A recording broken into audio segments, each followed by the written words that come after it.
ونستعينه ونستغفره ونعوذ بالله من شرور أنفسنا ومن سيئات أعمالنا من يهده الله فلا مضل له ومن يضلل فلا هادي له أشهد أن لا إله إلا الله وحده لا شريك له وأشهد أن محمدا عبده ورسوله أما بعد. Hadirin hadirat umat iman rahimakumullah, alhamdulillah pada malam ini malam Senin yang ketiga di bulan Januari, itu bulan Rajab yang terakhir tanggal 30 Rajab, kita semua bisa kembali berkumpul di Masjid Al-Muhajirin untuk melakukan kajian rutin.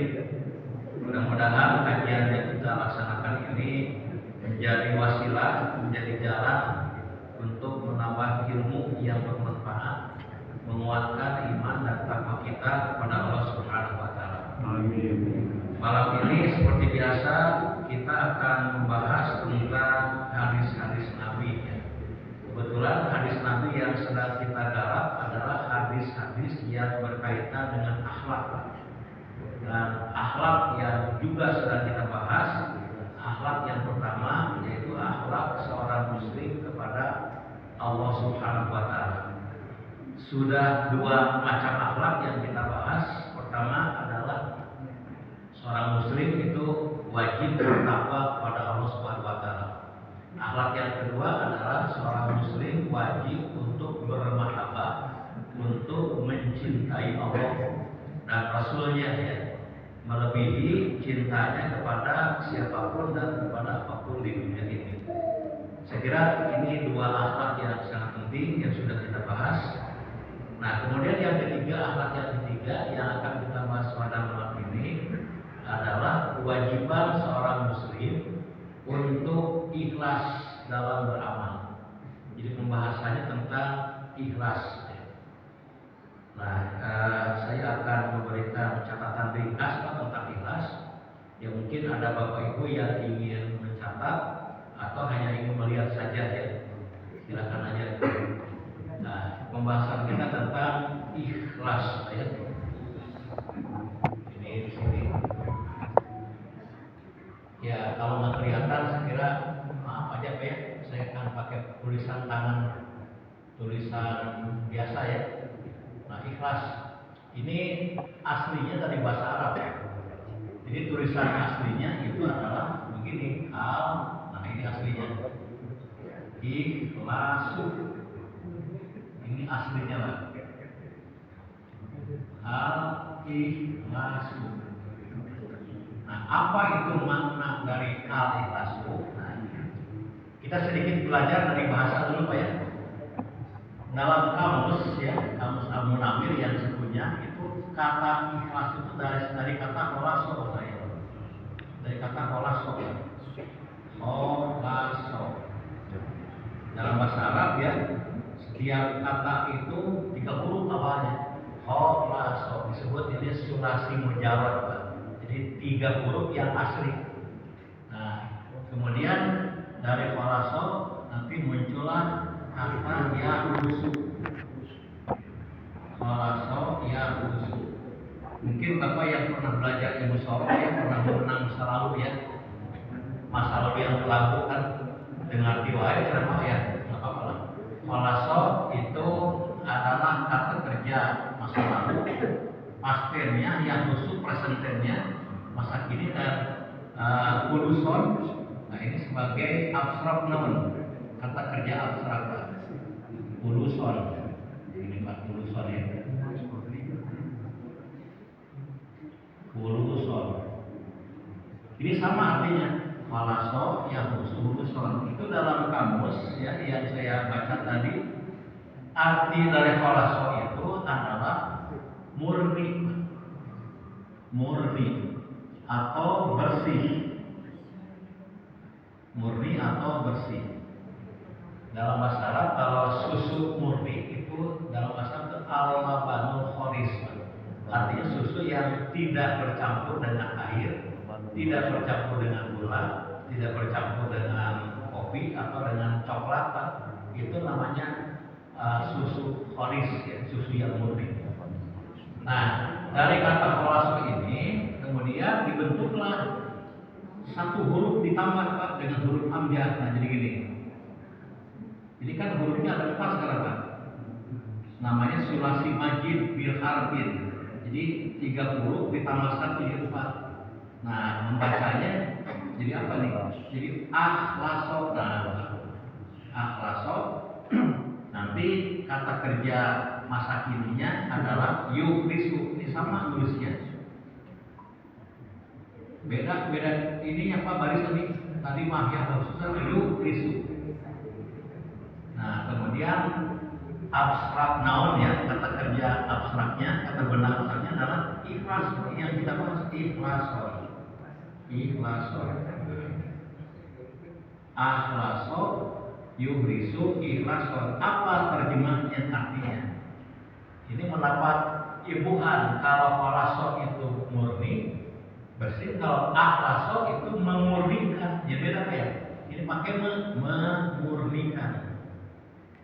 Memurnikan atau membersihkan. Jadi orang yang ikhlas itu adalah orang yang memurnikan amal, membersihkan amal dari tujuan yang bukan kepada Allah Pak. Jadi dibersihkan dari tujuan-tujuan, dari motif-motif yang bukan karena Allah. Itu dari bahasa akhlaso yuhrisu ikhlaso. Nah, kemudian kalau kita definisikan apa itu definisi ikhlas. Nah, saya akan mengambil pendapat seorang ulama namanya Syekh Said Sabiq Pak. Ini pengarang kitab Fiqh Sunnahnya Said Sabiq. Seorang ulama dari Mesir, Syekh Said Sabiq Pak. Dalam kitabnya Islamuna, nah beliau ini definisi Pak. Definisi al-ikhlasu. Baik. Al-ikhlasu. Ikhlas itu ya, adalah buah ya. Ini karena orang Mesir saya pakai bahasa Arab ya. Buah an yang sudah insan. Ini Pak. Buah an yang sudah ya, kalau ini jadi idgham baik ayat sudah insanu. Ayat sudah insanu kita definisikan perkata ya, ikhlas itu adalah ayat sudah insan. Insan itu seseorang bertujuan kan? Jadi seseorang bertujuan bi qaulihi, bertujuan dalam ucapannya bi qaulihi wa amalihi, dan perbuatannya, dan wa amalihi, dan perbuatannya itu adalah wajh Allah. Wajh Allah artinya karena Allah. Jadi perbuatan yang ucapannya karena Allah. Kemudian wa bigoi, wa bigoi, wa ya, wa bigoi mardatihi.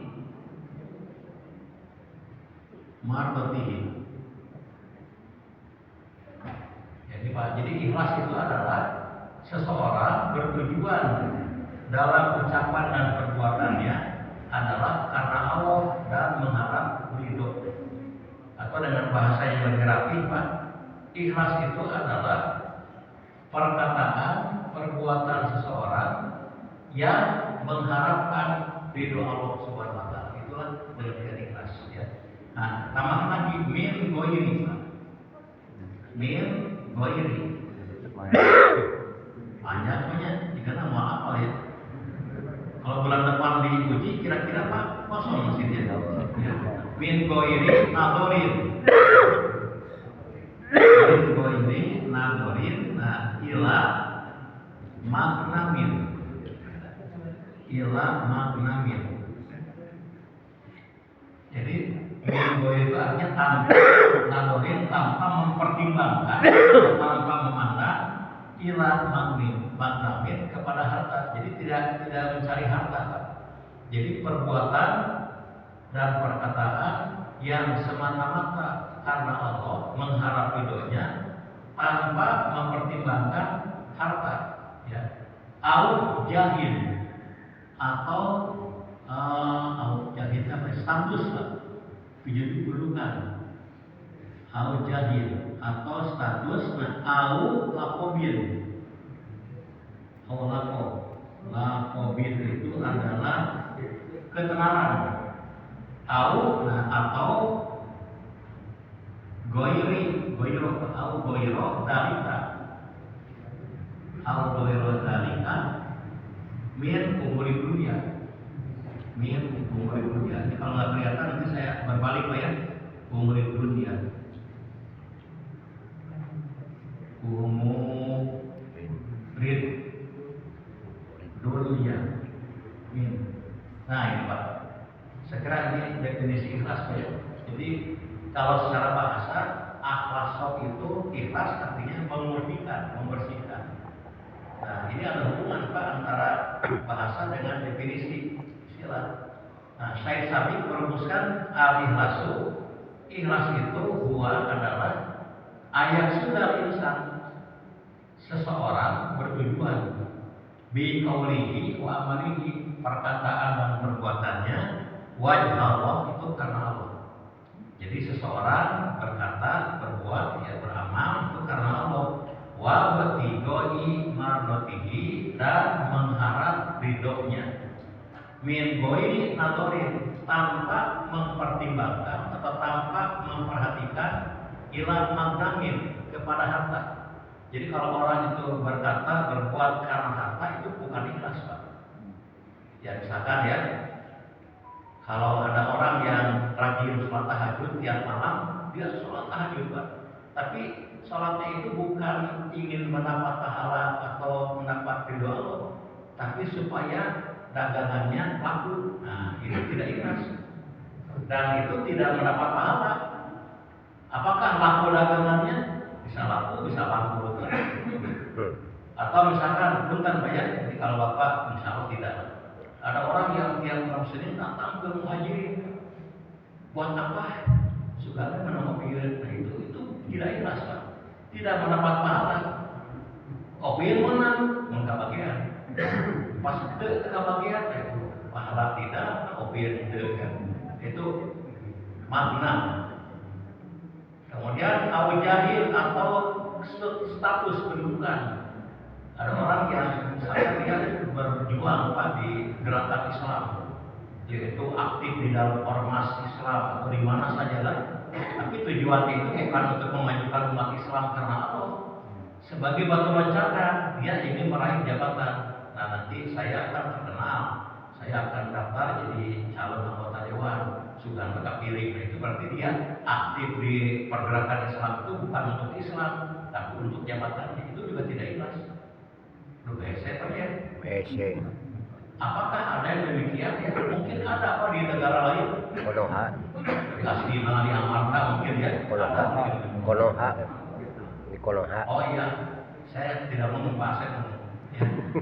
Al-Lakomin, lapor itu artinya sebutan atau ketenaran, popularitas. Dia ingin populer. Biasanya kalau orang sudah populer, Pak, itu suka jadi alat untuk menggapai kesuksesan, jabatan, kedudukan, itu kan populer dulu. Ya kalau nggak populer, orang itu sulit untuk meraih jabatan. Tahun lalu, ya, ketika ada pemilihan anggota Dewan DPD, Pak, ya, itu ternyata yang terpilih orang yang populer, walaupun belum tentu kemampuannya teruji. Yaitu apakah dia punya gelar sarjana, nggak tahu, apakah dia punya pengalaman politik, atau yang jelas terkenal, Pak. Terkenal tukang modal, Pak. Jadi, Pak, tanpa kampanye, tanpa modal gede, cuma dipoto bari jengir, Pak, langsung. Jadi, tapi teman saya, Pak, teman saya itu aktivis di dalam gerakan ini, Pak, gerakan sosial, aktivis LSM, yaitu dalam kesehatan, dalam pendidikan, Pak, itu aktif. Ternyata walaupun dia punya kepandaian, dia punya kemampuan, tidak terkenal. tidak dapat suara yang signifikan, akhirnya tersingkir. Itu contoh Pak. Nah ini ada orang yang bekerja, berbuat, beramal itu karena lapor, ingin populer. Itu juga tidak ikhlas. Sekarang ya, nanti bulan Zulhijjah ya, Bapak, Ibu misalkan kurban, nah, kurbannya paling duluan daftar penjualan. Tujuannya apa? Supaya dikenal popularitas si Bapak ini memang orang soleh. Itu jangan berharap ridho Allah Pak, pahala tidak dapat. Apakah dia tenang? Ya mungkin tenang. Apakah populer? Mungkin, tapi tidak dapat pahala. Itu rugi kan? Jadi ikhlas itu adalah perbuatan perkataan yang karena Allah, mengharap ridhonya, bukan mengharap harta, bukan karena status kedudukan ataupun ketenaran, au boyo dalika min umur dunia atau hal-hal lain dalam urusan keduniaan. Ya misalkan ada ibu-ibu yang rajin Senin Kemis, apa tujuannya? Supaya langsing badannya. Itu juga tidak ikhlas. Apakah dengan puasa rajin akan langsing? Belum tentu. Bisa aja langsing, bisa juga langsung kan. Yang jelas pahala dapat itu. Jadi ini karena ingin kesehatan juga ada orang yang rajin puasa supaya apa? Supaya sehat badannya. Itu juga tidak ikhlas. Nah, jadi boleh tidak Pak kalau kita beribadah untuk tujuan-tujuan yang lain, sebenarnya kita harus cerdas sendiri.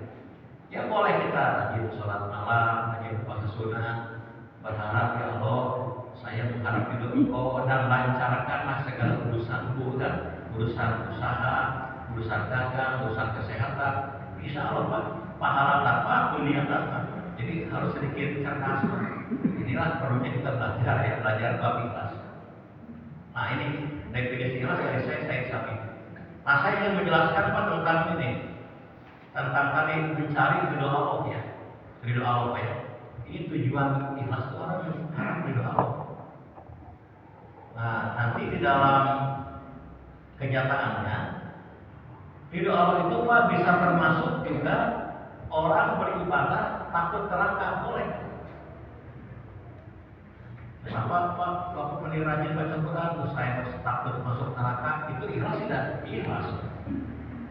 Kenapa nih rajin tahajud supaya tidak masuk neraka? Boleh. Takut neraka. Atau yang kedua karena berharap surga, ingin surga. Ini kan sesuatu yang manusiawi, orang tuh takut neraka, ingin surga. Takut celaka, ingin bahagia, gitu kan? Nah, celaka itu kan neraka, bahagia surga. Jadi kalau orang beribadah ingin surga takut neraka, itu masih termasuk ridho Allah Subhanahu wa taala. Dan ini ada sebuah ungkapan Pak dari kalangan tasawuf ya. Itu bukan hadis Nabi Pak, bukan hadis Nabi ya, bukan ucapan ulama sebagai ulama. Itu yang perlu kita kritisi Pak. Begini ucapannya, mungkin Bapak Ibu sudah hafal. Ilahi lastu lil firdausi ahla wala aqwa alan naril jahimi fahabri taubatan baghfir dunubi fa innaka ghafirud dzambir azimi. Kan ada yang hafal apa? Nuas kurang gaul, Nawas ya. Ilahi lastu lil firdausi ahla wala aqwa alan naril jahimi. Jadi maksudnya ilahi lastu lil firdausi ahla, ya Tuhanku, aku tidak pantas masuk surga. Jika dihayal nih, itu kurang serius, nggak boleh. Aku tidak pantas masuk surga. Kumaha wala aqwa ala naril, tapi aku pun tidak kuat masuk neraka. Kumaha ya kan? Ke surga teu pantas, ka neraka sieun. Nah, ini kan sepertinya kurang semangat ingin ke surga. Mestinya kalau Islam itu mengajarkan berdoa itu harus to the point. Allahumma inni as'aluka jannata wa a'udzubika minan nar. Itu the point. Ya Allah, aku minta kepada Engkau surga, jauhkan dari neraka itu. Jangan pura-pura dalam perahu ya. Pura-pura tidak mau padahal mau. Jadi ucapan ini saya kira bisa dikritisi kurang tepat. Paham di tawatan waktu dulu di pakinaka kofirun nabil aslibi, maka ampunilah dosaku sekolah pengampun dosa besar. Itu benar kalimat itu, tapi awalnya ini cukup riskan kan. Kita berdoa kan tegas, Rabbana atina fid dunya hasanah wa fil akhirati hasanah. Ya Allah, berikan kebahagiaan dunia akhirat. Wa qina adzabannar, pelihara dari neraka. Jangan gini, aduh ke neraka tidak kuat ya Allah. Kan ka surga teh pantas ka neraka sieun. Kumaha atuh nya bukan pangapura teh. Ka surga pada ketan tuh, ketan tuh. Nah ini, jadi ini boleh orang itu beribadah takut neraka ingin surga. Ini termasuk ridho Allah, tidak menyimpang. Karena ada apa? Ada beberapa kalangan sufi ekstrim tidak boleh katanya kalau kita beribadah takut neraka ingin surga. Jawabannya itu boleh saja Pak. Nah kemudian apa lagi? Saya akan membacakan dalil Pak tentang ikhlas ini, dalil-dalilnya. Banyak Pak dalilnya. Pertama, Quran Pak ya. Al-Quran tentang ikhlas banyak lah. Ya contohnya surat ini Al-Bayyinah Pak ya, Al-Bayyinah. Al-Bayyinah ayat 5 ya, yang gampang aja Pak. Jangan semua dibahas lah. Wa ma umiru illa liya'budullaha mukhlishina lahu-d-din ya. Tidaklah kami perintahkan manusia kecuali untuk beribadah kepada Allah mukhlishina. Nah tadi mukhlisin itu artinya orang yang ikhlas. Jadi orang yang ikhlas dalam beribadah. Ini perintah ikhlas di dalam surat Al-Bayyinah. Wajib hukumnya ikhlas.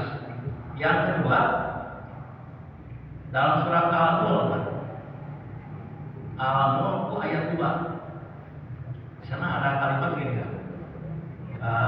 Tabarokan lagi biyadihil mulku wa huwa ala kulli syai'in qadir. Ayat 2, Allazi khalaqal mauta. Dialah yang menciptakan kematian, wal hayata dan kehidupan.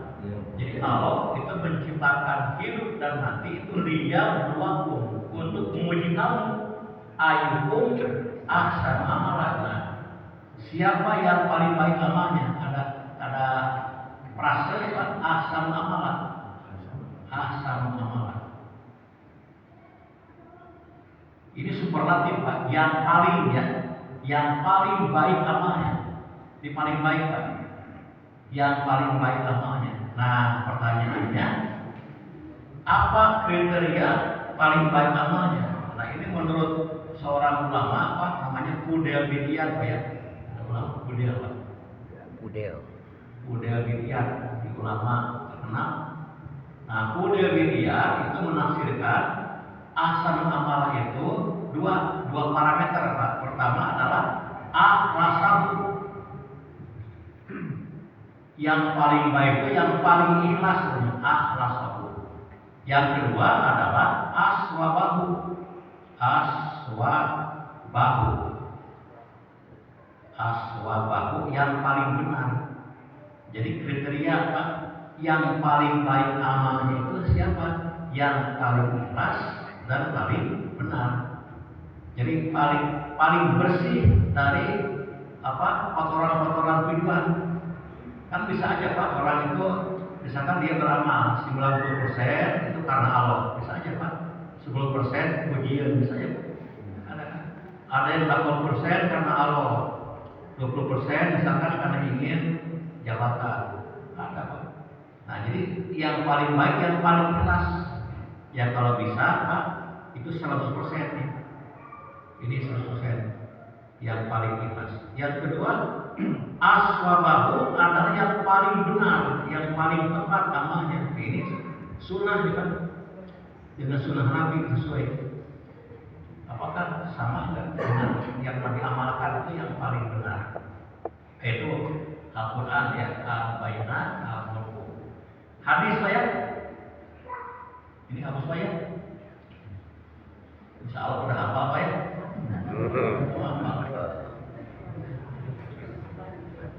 Siap Pak, kalau nanti ada pertanyaan jawabannya Pak. Wallahu alam. Coba sebutkan definisi ikhlas, jawabannya wallahu alam. Allah yang lebih tahu. Nah, kemudian hadis Pak, yang kedua dari hadis ya. Nah hadis ini banyak. Saya hanya lebih satu aja Pak, yang gampang dicatat di papan tulis yang paling pendek. Ini hadis apa? Tuba, nah ini hadis Pak. Pendek Pak, tuba. Tuba itu artinya beruntunglah. Tuba. Terjemahnya dia beruntunglah. Siapa? Lil muflisin.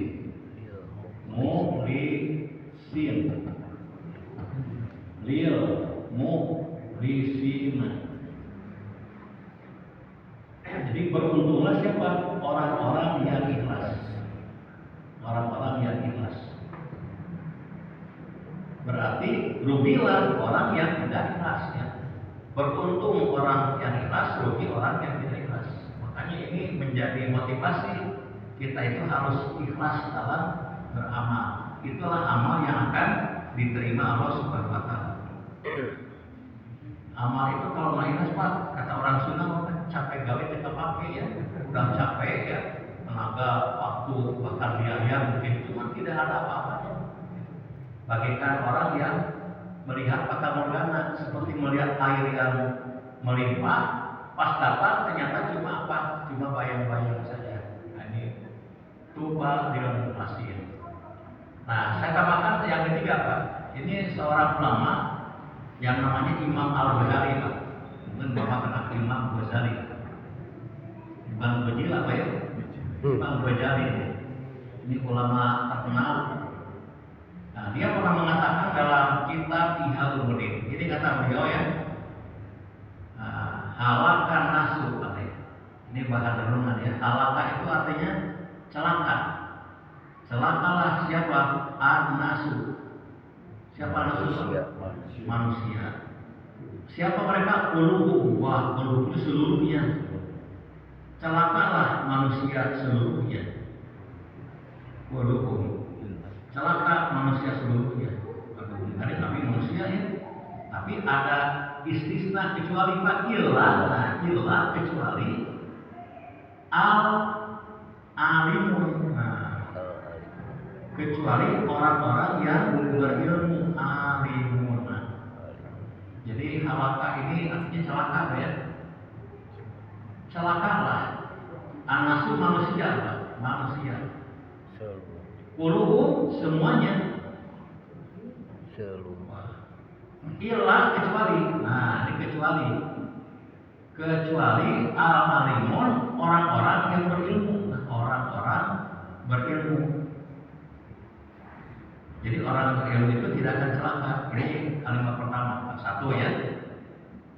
Nah, tapi belum selesai Pak. Beliau berkata yang kedua sini Pak ya. Yang kedua, wahalaka.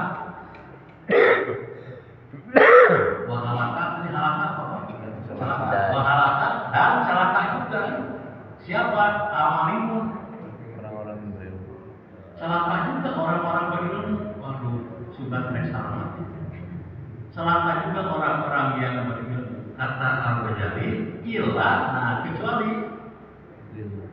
Ilah itu kan tadi udah kecuali Pak ya.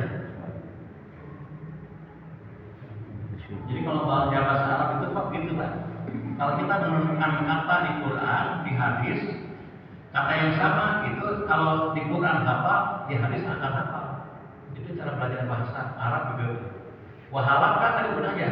Dan celaka al-alimun, orang-orang minum ilah Pak. Kecuali, kecuali apa? Amilun. Nah ini beda. Yang beramal. Amilun. Ini mirip Pak ya. Alimun. Orang itu kalau amilun di antara ayat ini tegur. Ini artinya orang-orang yang beramal. Orang-orang yang beramal. Maksudnya orang berilmu pun celaka kecuali orang yang mengamalkan ilmunya. Jadi kalau Bapak itu sering ngaji Pak di sini di mana saja lah ilmu banyak, tapi tidak beramal. Anggaran subuh tetap beramal. Anggaran balik tetap aja jadi amal. Tetap aja barang asal. Yang pemajikan pas siapa hidup budak bertengkar terus, padahal ngaji tiap hari itu celaka juga. Orang berilmu kecuali orang yang beramal dalam ilmunya. Nah, yang ketiga, Al-Ghazali wahalakal amirun, orang yang beramal. dan celaka pula orang-orang yang beramal tadi. Nah, Illa amirun. Ini kalimatnya bagus ya. Illa kecuali, al-mukhlisun. Nah ini Pak, al-mukhlisun. Al-mukhlisun orang-orang yang ikhlas. Jadi orang-orang yang ikhlas, orang-orang yang ikhlas dalam beramal yang akan selamat. Nah ini dari 3 kalimat ini, kalau kita ingin selamat, tidak celaka, tidak binasa, tidak rugi, maka ada 3 Pak ya. Pertama, kita harus menjadi orang yang berilmu dulu. Tapi ilmu ini harus diamalkan. Maka yang kedua, harus dia beramal. Dari ilmunya diamalkan. Yang ketiga, amalnya harus ikhlas. Ikhlas. Masih ada waktu Pak ya? Ayo. Saya kira sampai subuh Pak, selesai. Sebelum subuh selesai. Nah Pak, saya akan menambah dulu dengan sebuah hadis Pak, hadis riwayat Muslim menjelaskan pentingnya ikhlas. Itu dalam hadis Muslim yang panjang disebutkan ada 3 orang, 3 orang yang punya amal hebat di akhirat. Pertama adalah orang berilmu, ulama lah, ulama atau ilmuwan ya. Yang kedua adalah dermawan, orang yang suka memberikan hartanya di jalan Allah. Dan ketiga adalah pejuang. Wah, 3 nama masuk surga Pak ya. Ulama kan ilmunya tinggi, dermawan, hartanya habis untuk beramal. Dia habiskan usianya untuk berjuang sampai mati Pak di medan juang. Nah, ketika itu dia dihadapkan ke hadapan Allah. Ditanya oleh Allah, "Hei kamu ulama dulu, apa tujuan kamu menjadi ulama?"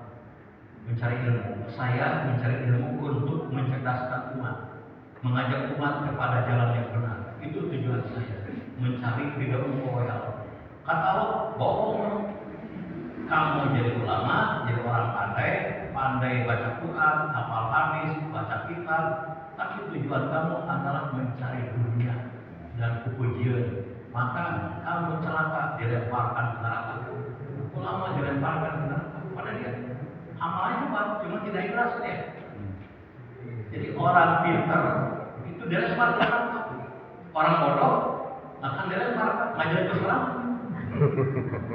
Untung saya bukan ulama. Nah, kalau bukan ulama mah tidak akan dilemparkan Pak. Kan langsung aja kalau yo nggak jalan masyarakat. Perlu diturun nggak jalan sorangan. Yang kedua, dermawan. Dia orang kaya, tapi hartanya habis untuk sedekah, infak, zakat. Kamu dulu banyak harta didermakan. Apa niat kamu? Ya untuk menegakkan agama Allah, untuk memperjuangkan kebenaran, memberantas kemiskinan. Ternyata kata Allah, kadzabta, kamu bohong. Kamu itu dermawan, berehan, terang sunat, itu ujian kamu itu. Bukan karena Allah, tapi ingin mendapat gelar orang dermawan. Maka kamu celaka. Wah ini Pak langsung dilempar juga ke neraka. Jadi kalau jadi orang dermawan, Pak dilempar ke neraka kalau tidak ikhlas. Seperti hanya dalam salah. Seperti jangan lupa salah. Tidak boleh alungkan banyak itu salah. Nah yang ketiga sama pejuang juga Pak. Pejuang sampai dia mati di medan juang. Ternyata bukan karena Allah, bukan ikhlas, itu ternyata dia celaka juga. Nah ini apa yang Al-Ghazali sampaikan ini benar adanya. Jadi semua orang akan celaka kecuali orang berilmu. Orang berilmu celaka kecuali yang mengamalkan ilmunya. Orang yang mengamalkan ilmu juga bisa celaka kecuali orang yang ikhlas. Jadi semata-mata mengharap kepada Allah Subhanahu wa taala. Ini Pak ya. Bisa ada waktu Pak ya? Ya. Saya akan sampaikan sekarang Pak beberapa tanda ikhlas. Ini dari seorang ulama kontemporer, Yusuf Qaradawi Pak. Saya sering mengutip beliau Pak ya, di ulama yang cukup terkenal abad ini, Yusuf Al-Qaradawi. Al-Qaradawi. Kata beliau Pak, kita pakai bahasa Indonesia aja Pak ya. Ada beberapa tanda-tanda ikhlas. Nah, ini saya sudah rangkum Pak, ada 5 nih, kata beliau. Pertama, apa tanda ikhlas? Pertama, orang itu selalu introspeksi Pak. Introspeksi pakai apa ya? Atas amalnya. Jadi selalu melihat apakah amal saya sudah benar, sudah ikhlas. Ini pertama. Nah, saya kira kita pun harus bayar. Yang kedua, ciri yang kedua orang ikhlas itu adalah khawatir terkenal. Wah ini kan orang yang terbuat kan. Jadi dia tuh memelihara diri supaya nggak terkenal. Karena kalau orang dikenal itu Pak, mungkin ada godaan sehingga ikhlasnya bisa turun. Al-khawf minasyuhra, yaitu khawatir untuk terkenal. Yang kedua, saya tidak hafal kan ini, untuk lihat pakai mundi. Yang ketiga, apa yang ketiga? Ini menyukai. Nah, yang ketiga Pak, menyukai amal yang tersembunyi atau ya menyukai al-isau al-amal al-khafiyah, amal yang tersembunyi.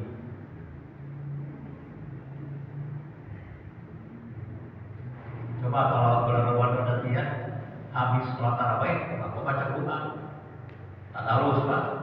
Kira-kira mending banyak orang tahu, mending tidak ada orang tahu. Banyak orang tahu. Mending banyak orang ya biar keren. Nah kalau orang ikhlas ternyata lebih baik tidak ada orang yang tahu. Biar Allah yang tahu lah. Makanya kalau misalkan Bapak sholat malam ya, atau baca Quran lah, baca Quran pada subuh di rumah.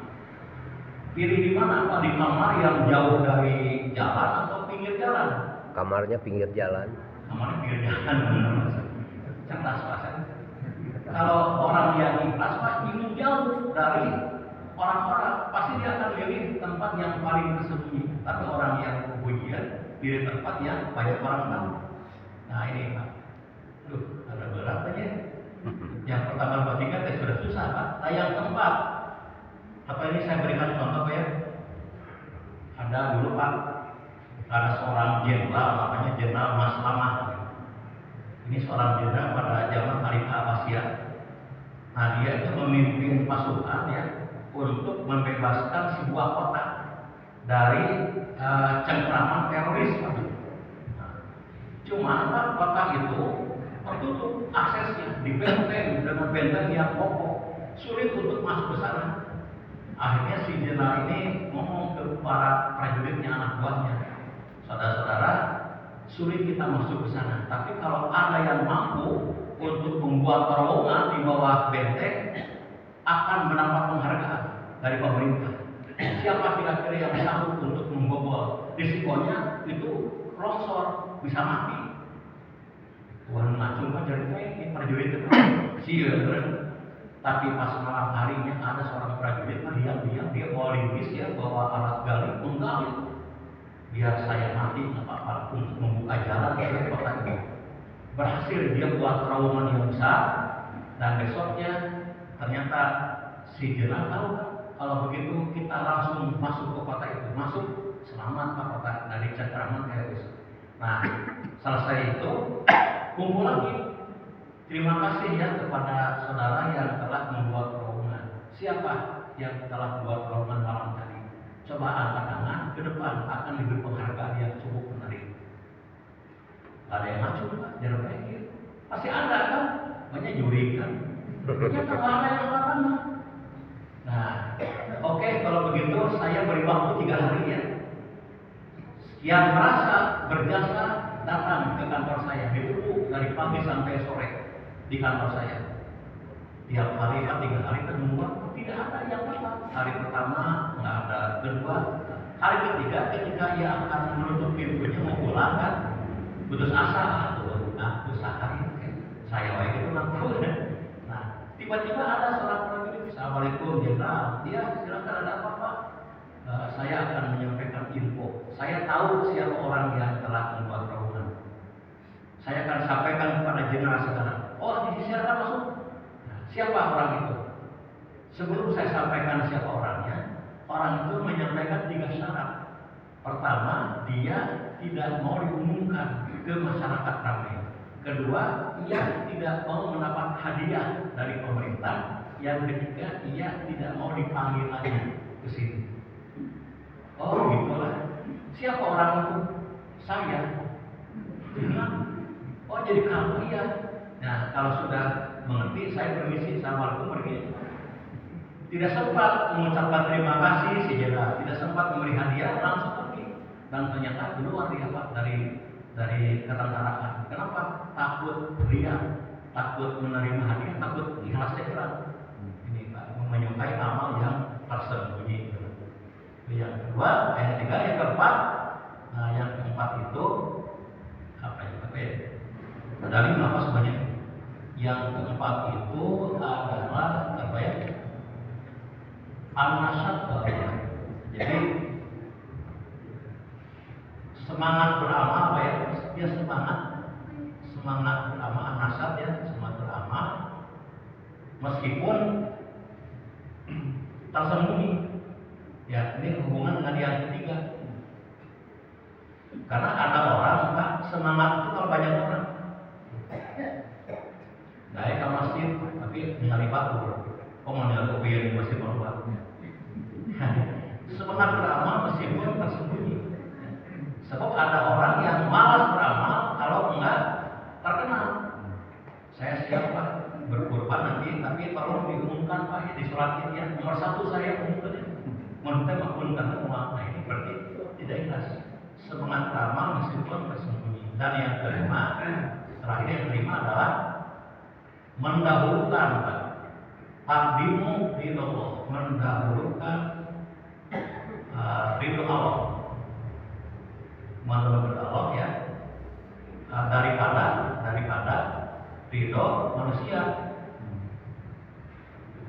Jadi dia tuh mengharap Allah bukan manusia, mendahulukan ridho Allah daripada ridho manusia. Nah ini, itu bukan orang ikhlas. Ini Pak, kata para ulama kita ya, kalau kita beramal mengharap ridho manusia akan banyak kecewa. Sebab sulit untuk membuat orang senang kepada kita. Coba kita ingin senangi semua orang, sulit. Mungkin si A suka dengan kita, si B benci dengan kita. Karena ada perbedaan kan. Jadi dahulukanlah ridho Allah daripada ridho manusia. Iya Pak, sebelum tadi ada kisah menarik Pak. Ada seorang ahli hikmah namanya Luqman, banyak di Quran ada Luqman ya. Luqman ini pernah mengajak anaknya Pak, untuk membeli seekor keledai di pasar. Beli keledai Pak. Nah, kemudian keledainya ditumpangi oleh si bapak itu, oleh Luqman. Anaknya suruh nuntun keledai. Ketika sampai ke sebuah perkampungan, orang-orang komentar, si bapak ini tidak tahu diri. Masa bapak enak naik keledai, anaknya suruh nuntun. Tersinggung kan si bapak? Oh, nak, ternyata salah. Sekarang kamu naiklah, saya nuntun. Masuk ke kampung kedua, ada orang yang komentar, si anak tidak sopan santun. Masa bapak mereka hidup tidak keledai, dasar anak tidak tahu diri. Wah, salah kali. Sekarang naik barang dua, naik barang dua. Sampai ke tempat ketiga, apa kata orang-orang? Bapak anak 11-12 sama-sama gero. Masa keledai biji itu makan keduaan, dealer gitu. Waduh, salah lainnya. Tuntun sama kita turun. Dituntun. Masuk kampung keempat, apa kata orang-orang? Si bapak si anak sama-sama dealer. Balik keledai kenapa dituntun? Masa nggak dituntun? Ini salah di mana? Gitu. Kita potong ya, dipotong. Wah, ini biolog bisa tidak ya. Banyak keledai yang dipotong dan ini sulit Pak mencari manusia. Ada saja orang yang bersih. Makanya orang ikhlas itu mendahulukan ridho Allah daripada ridho manusia. Segera tamat ya di bahasan tentang ikhlas. bagian 1 Pak, sekarang bagian 2. Bagian 2 insya Allah kita lanjutkan pada kesempatan yang akan datang. Nanti akan kita bahas tentang buah-buah keikhlasan. Ya demikianlah, semoga bermanfaat. Assalamualaikum warahmatullahi wabarakatuh.